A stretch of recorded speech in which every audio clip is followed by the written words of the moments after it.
What's your dollar amount? Everyone has a price. Everyone has the price? Nah, bro. I don't bend the knee. 10 million. You wouldn't do it? I ain't bending the knee, bro. $1 billion. You wouldn't do it? Bro, call me crazy. I thought we're telling the truth here. I'm telling the absolute truth. Right hand is up. Right hand is up right now. I ain't bending the knee. I am a holy Templar, bro. He said, next question, dog. What is good, everybody? Fighting Game Selectors here. We are back again. Talk about some fighting games. You know, a lot of you guys came out asking a lot of questions, and I brought somebody here who's also going to be honest with me, and that is Diaphone. Diaphone, what is good? What is good, everyone, and the Fighting Game Select fam? I'm doing well, and I'm excited to be honest. Yeah, it's all about the honest and the truth, and only the truth. So, with that being said, we're going to go here, and we're going to go in an alternate reality. Which unrepresented fighting game will actually be the top games at EVO? Kizzie, you gotta take this because I have no clue what this means. Okay, so would it be the same games? I don't understand. So, the top three games will be Fighting Game Kayanta. What is it? Kayanta 2. Oh, that game's the GOAT, though. That is not, bro. It's the game. It's the GOAT. That game is sick. It's the GOAT now because it's one of the top games at EVO. So it's the GOAT now. Blazing Strike? Blazing Strike. That game, okay. Yeah, that game also deserves to be in top 2 of your alternate reality. That game, oh my god, I assume you saw the Frosty Falcons bracket. I did. So for the uninitiated, basically the character has an infinite that you can land from like anywhere on screen, and so basically the first character to land the infinite won the game.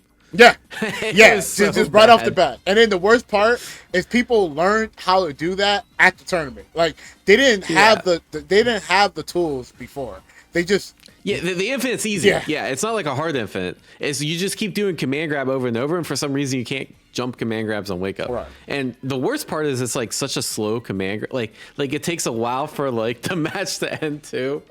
Yeah. Because it's like you have to keep hitting them with command grab over and over. Oh my god, yeah, that would be number one. That would be number one. The sad part is that game looks really cool. Like graphically, I think that game looks amazing. But yeah, they fumbled a couple of the things on launch, that being one of them for sure. Yeah, man. I thought aesthetically that game was cool. It had that retro vibe. I really liked it. Some of the characters were cool. You know, I was so excited for that game. Like. Yeah, man. Yeah, but in alternate reality, it's the best fighting game at EVO, one of the top games. Yeah, I guess the way I interpret it is in the alternate reality where it's like things are different, and it's like, what would I want to be, right? So like, actually, I'd be down for Ultra Kayanta too. Like, unironically, being a top game at EVO just for one time, because I think it would be hilarious. Because the way that game is structured, it's like broken but intentionally broken. Yeah. But like, I don't know what the actual balance is. Are you playing the Glockadal? Yeah, that character is sick. That character is I'm playing the. Yeah, I'm playing the scientist with the full screen beam. That character, that character is crazy. But it'd be really neat to. I really like when there's like niche games get their spotlight and like people grind out so hard. Because like if you've ever looked at like a niche game and you look at a tier list, everyone will tell you like, oh yeah, everyone's viable. Because like you don't have enough people playing the game, so like no one's actually like fully fleshed out the meta. But like a fully fleshed out meta of Ultra Kayanta 2 would be like amazing to see, because you'd probably see like some of the craziest tech. You probably see some like person from Japan that's been like hoarding Ultra Kayanta tech for like 10 years and then bust out a low tier and then beats everyone. Like that'd be super, super cool. And then if I could say like a third one that would be top game at EVO that never really got its chance to shine. I always thought MVCI deserved a shot at like being a top game in EVO just for like the one time. So that would be really cool to see. But like, you know, it's been a while since it came out, right? Maybe with the new Max mod, it would be, you know, revitalized. But yeah, I don't know. I'd say BB Tag is like one of my favorite games, or Ultimate Marvel, but Ultimate Marvel was a top game at EVO. Yeah, I think BB Tag is one of the GOAT games of all time. Wow. I think it's amazing. Wow. Yeah, in my alternate reality, we would have got like one more patch, and they would have filled in the diamond. That's crazy. And then it would have been a top game of EVO. That's my dream timeline right there. Wow, I'm that's new to me. You're not a BB Tech fan, are you? I mean, like by the way you're saying that. No. Like there's so many games I seen you play And I'm honestly surprised that out of all of that, no, BB Tag's one of my favorites. Yeah. It's the game that I actually took a break from fighting games because Street Fighter 5 like burnt me out. And the reason I came back was BB Tag, so it's gonna always have that like soft spot in my heart. That makes sense. For $1,000, would you sleep on Bedman? Okay. Like actually, you could use him as a bed as long as Bedman's okay with it. Yeah, $1,000 is $1,000. Like while you're asleep, Bedman could be tickling. He could be tickling you. Oh, that's true. Maybe I'd like for 1K, talk to him first. Yeah. Maybe I'd be like, Bedman, no funny. I'll split this with you 500 each way. Like maybe. So then you sleeping on Batman for $500? Dude, it's one night. Do you know what kind of person Batman is? Bro, I'm paying him off. It doesn't matter. If a 5-year-old girl can do it, why can't I? Because that's his sister, bro. Do you not hear? Do you not hear what you just said? Like so he's a family man. That's even more reason. Yeah, but you ain't fam, he bro. Wants that $500 to support the You ain't fam. To feed you ain't her. fam. You ain't fam, bro. You different. You different. You different, bro. You don't know that. Maybe me and Bedman gone way back. I made a Bedman 101 guide. I mean, like, come on. All right. Well, you know what? You enjoy that bed. I'm laying on the floor, concrete. What's your dollar amount? Everyone has a price. Everyone has the price. Nah, bro. I don't bend the knee. 10 million. You wouldn't do it. I ain't bending the knee, bro. $1 billion. You wouldn't do it, bro. Call me crazy. I thought we were telling the truth here. I'm telling the absolute truth. Right hand is up. Right hand is up right now. I ain't bending the knee. Chat, let me know down in the comments below how capped that was. Oh my god. I ain't bending the knee. $1 billion. I am devoted. I am a Templar to the morals, dog. I am a holy Templar, bro. Next question, dog. What are big factors in having a consistent local? How do I get the newer gen players to mingle more with the older gen? Is it events, casual stations, etc.? I think there's always been. I feel like there's always going to be like a big gap between like the newer gens and the older gens, just because how older gens kind of are, and like I feel like the social aspect is a bit different in terms of the infrastructure, how everything was, and where I'm going to is like, you know, people were in a pandemic and became 21 during the pandemic, starting to come out more. I feel like there's more younger kids in fighting games, and when I mean are young adults, I would say I feel like there's younger adults in fighting games now than it was before. I feel like the only way for that to kind of mingle together is that ice gets broken. Like you break the ice, and how do you do that? I always say, not when you go to an event, don't hang out with your friends. Hang out with people that you never like hang out with. I don't think it's events. I think it's more social stations and casual stations. So I'm gonna give a different answer. I agree with you, but I just want to take this in a different route. Okay. So I think the biggest factors in having consistent local are whoever leads the local. I don't know if you want to call them a TO or community manager. That person, and one, really liking it because it's a freaking grind, and the effort that you put like into your local is gonna like show, and it's gonna really make the user experience, right? And two, having a support structure, so one, it's not always on you, but you have other people to help out and you can improve things, right? I think really those are kind of the keys to having something that's really sustainable and people enjoy it, right? Because I've gone to locals where I could tell people were like trying to do it for the money, which is like a very stupid thing to do because there's no money in this kind of stuff. And like those were like some of the worst locals I've ever been to, where like the best locals I've been to, you could tell like people love the FGC, they love doing this, they love, you know, making a cool experience for people and also participating in it. And I think having someone that like really embodies those traits is key. And to the second question, how do I get newer gen players to mingle more with the older gen? How do you get Street Fighter players to mingle with anime players? You don't. Or at least not purposely, right? You can hold Street Fighter events, you can hold Guilty Gear events, and then yeah, there's going to be some cross-pollination, right? There's going to be people bumping into each other just by proximity. But if I'd say this isn't really as big of an issue. You don't need them to mingle, just like people don't mingle across games as much, but you're going to get some. And I think that's okay. The whole point is like, are people having fun? Are they enjoying themselves? And are you, you know, are people enjoying themselves enough that they want to tell their friends, they want to tell other people to come, and that they will reoccurringly come. And I think just getting that first part, the user experience down, is really the key. So let's go for the next one. Why don't most fighting games have open mic voice chat? That's a good question. I think they should. I think they should too, bro. Do you know why? Because they scared, bro. They scared. They are. People are they are afraid of the fact that people are gonna hurt people's feelings, and But we gotta appreciate the Justin Wong moments, man. You gonna learn today. Yeah. Without open mic, that wouldn't exist. And actually, shout outs to MKX. I think they're the only fighting game that actually does open mic. Some of my best things, I didn't really like MK1 for some of the gameplay reasons. It felt like a little too clunky and that sort of thing. But I did really enjoy when I played it during like the first week or two, because you had a lot of people that had open mic and they'd start to rage, and I'm like, man, this is amazing. This is awesome. Very, very vocal. Very vocal. And as long as like you can turn it off and you don't have to participate if you don't want to, which you can in Mortal Kombat 1, I think it's perfectly okay. I would encourage it more, honestly. And like when I got higher ranked, I just in general, I think the lower ranks you get like more salty people and like, people that flame and, trash talk and that sort of thing.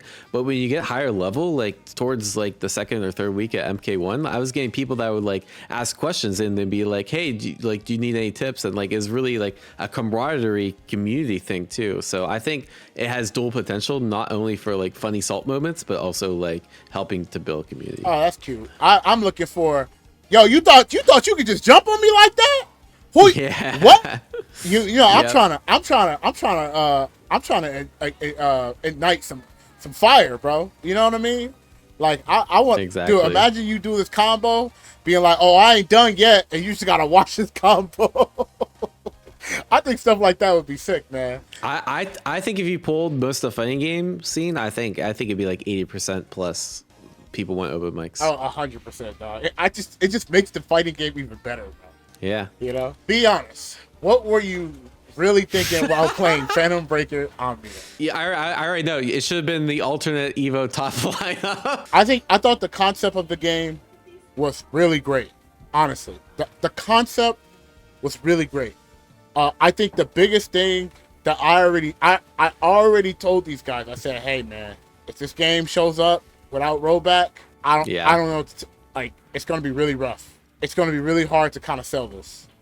And I think one of the things I was more intrigued is like some of the new characters had like better frame rate, like they were like faster. Like it sounds about right. Yeah, I was like, whoa. Like, so when I was playing like the early build, I was like, okay, they're probably gonna adjust this like when the game released, right? And no, so I was like, so I really wanted it to do well, and I'll be honest, like the team that works on that game, like they're all good friends of mine, so I really wanted their project to do well. So I truly wanted that game to do really, really well. It had a lot of great concepts. I just think it felt really hard in terms of like the balance and the netcode.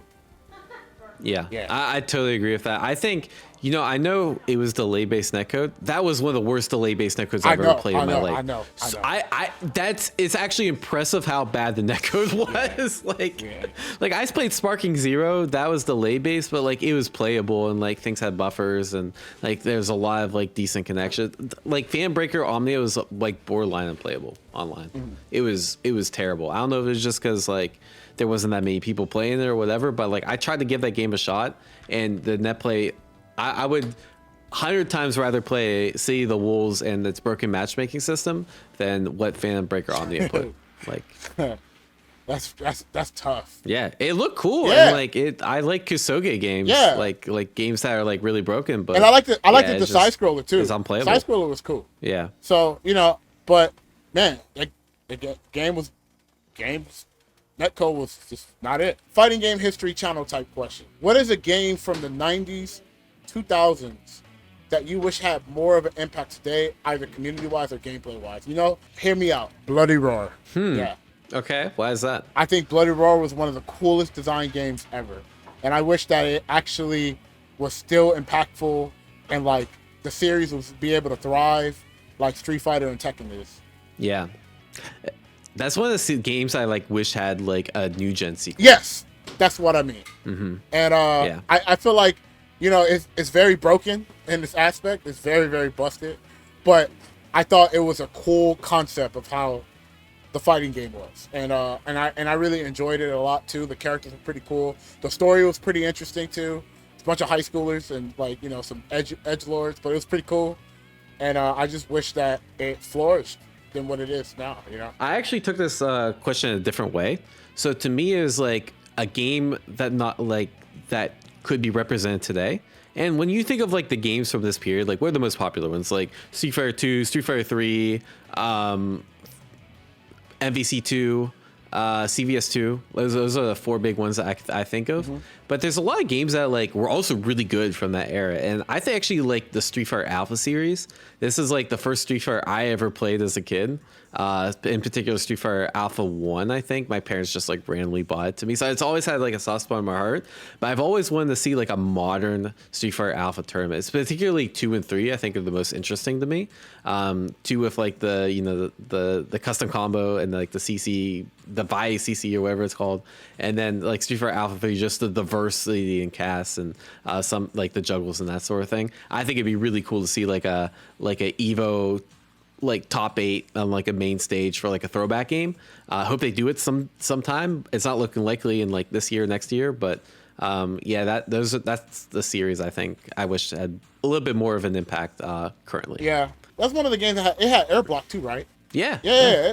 Like stuff like that is pretty cool. Like there's some really cool stuff in it. And like, okay, don't get me wrong. Like if it's a new game was gonna have a sequel, I'd much rather beat Bloody Roar than like Street Fighter Alpha 4. Yeah, right? Yeah, but you know, the main reason why I chose Bloody Roar is because we don't have a lot of 3D games.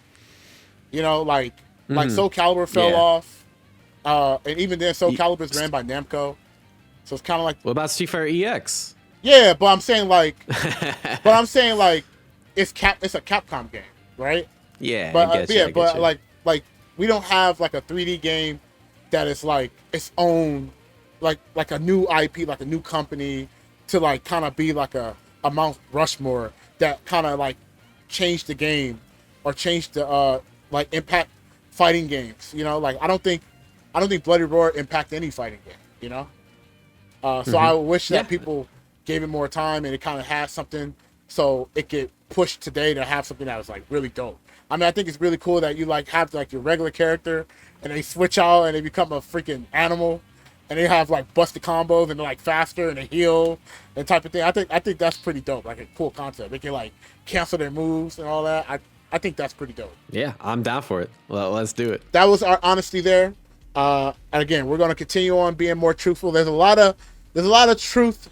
There's a lot of stuff to break down. There's a lot of truth that I gotta go through, and I'm gonna get people to help me go through these truths. I can't do this alone. So thank you again, Diaphone, for this. And where can they find you, bro? First of all, I have to say, Kizzie, $1 billion. I still don't believe it. So hopefully next video you're a little bit more truthful. Anyways, you can find me at Diaphone, YouTube, Twitch, and Twitter. And yeah, this was a lot of fun. Thanks for having me on, Kizzie. Anytime, man. And make sure you guys show some love. Let me know in the comment section below. How do you guys feel about this? And you know, if you guys want to be a part of this, go ahead and go on this link. Make sure you guys type your confession or type it in the comment section below, and I'll go ahead and go through it, read it, and we'll talk about it, and I'll be the utmost truthful, guys. I promise you. I promise you. Not $1 million is going to have me lying. I promise you that. Take care. I'll see you guys in the next episode of Fighting Games Live.